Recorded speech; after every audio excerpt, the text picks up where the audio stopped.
മുഖ്യമന്ത്രിയുടെ മലപ്പുറം പരാമർശത്തെ തുടർന്ന് പ്രതിഷേധം ഉയർന്നു വരികയാണ്.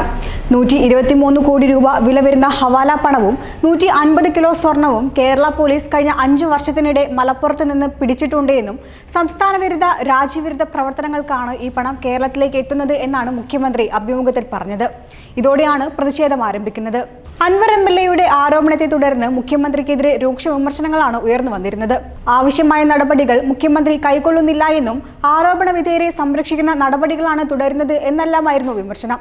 ഇതിനു പിന്നാലെയാണ് മലപ്പുറം പരാമർശം ആളിക്കത്തുന്നത്. മുഖ്യമന്ത്രി പിണറായി വിജയന് നേരെ യൂത്ത് കോൺഗ്രസ് പ്രവർത്തകരാണ് കരിങ്കൊടി പ്രതിഷേധം സംഘടിപ്പിച്ചത്. മലപ്പുറം ജില്ലയെ അധിക്ഷേപിച്ചതിൽ പ്രതിഷേധിച്ചാണ് കരിങ്കൊടി കാണിച്ചത്. കല്യാശ്ശേരിയിലുള്ള ഒരു പരിപാടി കഴിഞ്ഞ് കോടിയേരി ബാലകൃഷ്ണന്റെ പ്രതിമ അനുഷ്ഠാനത്തിന് വേണ്ടി പോകുന്ന വഴിയാണ് കണ്ണൂർ ടൗണിൽ വെച്ച് മുഖ്യമന്ത്രിയുടെ വാഹനത്തിന് നേരെ കരിങ്കൊടി കാണിച്ചത്. മുഖ്യമന്ത്രിയുടെ വാഹന വ്യൂഹം എത്തിയപ്പോൾ വഴിയരികിൽ നിർത്തിയിട്ട വാഹനത്തിൽ നിന്ന് ചാടിയിറങ്ങി പ്രതിഷേധിക്കുകയായിരുന്നു. മുന്നറിയിപ്പില്ലാതെയായിരുന്നു പ്രതിഷേധം. മുഖ്യമന്ത്രി രാജിവെക്കണമെന്ന് മുദ്രാവാക്യം വിളിച്ച് പ്രതിഷേധിച്ച 2 പേരെ പോലീസ് അറസ്റ്റ് ചെയ്തു. യൂത്ത് കോൺഗ്രസ് ജില്ലാ പ്രസിഡന്റ് വിജിൽ മോഹനൻ, സംസ്ഥാന ജനറൽ സെക്രട്ടറി രാഹുൽ വെച്ചിയോട്ട് എന്നിവരെയാണ് അറസ്റ്റിലായത്.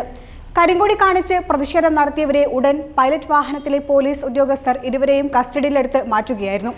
മലപ്പുറത്ത് നിന്ന് പിടിച്ചെടുത്ത പണത്തിന്റെ കണക്ക് വെളിപ്പെടുത്തിയ മുഖ്യമന്ത്രി ഈ തുക രാജ്യവിരുദ്ധ പ്രവർത്തനങ്ങൾക്കായാണ് കേരളത്തിലെത്തുന്നതെന്നാണ് അഭിമുഖത്തിൽ പറഞ്ഞത്. ഈ പ്രസ്താവനയ്ക്കെതിരെ മുസ്ലിം ലീഗ് അടക്കമുള്ള പ്രതിപക്ഷ പാർട്ടികൾ മുഖ്യമന്ത്രിക്കെതിരെ ശക്തമായ ഭാഷയിലാണ് വിമർശനം ഉന്നയിക്കുന്നത്. അതേസമയം PV അൻവർ എംഎൽഎക്കെതിരെ ആരോപണം കടുപ്പിച്ചിരിക്കുകയാണ് മുഖ്യമന്ത്രി പിണറായി വിജയൻ. സ്വർണ്ണക്കടത്ത്, ഹവാല പണം പിടിച്ചതിലുള്ള അസ്വസ്ഥതയാണ് ഇപ്പോഴത്തെ അൻവറിന്റെ ആരോപണങ്ങൾക്ക് പിന്നിലെന്നാണ് മുഖ്യമന്ത്രി പറയുന്നത്. ഈ പണം സംസ്ഥാന വിരുദ്ധ രാജ്യവിരുദ്ധ പ്രവർത്തനങ്ങൾക്കാണ് ഉപയോഗിക്കുന്നതെന്നും മുഖ്യമന്ത്രി പ്രതികരിച്ചു. അൻവറിന്റെ പേരെടുത്ത് പറയാതെയാണ് മുഖ്യമന്ത്രി വിമർശനം ഉന്നയിച്ചത്. പ്രതിപക്ഷം മാത്രമല്ല, RSS ഉൾപ്പെടെ സമൂഹത്തെ ഭിന്നിപ്പിക്കാൻ ലക്ഷ്യമിടുന്നവർ കമ്മ്യൂണിസ്റ്റ് പ്രസ്ഥാനത്തെയും സർക്കാരിനെയും ആക്രമിക്കുകയാണെന്നാണ് മുഖ്യമന്ത്രിയുടെ വാദം.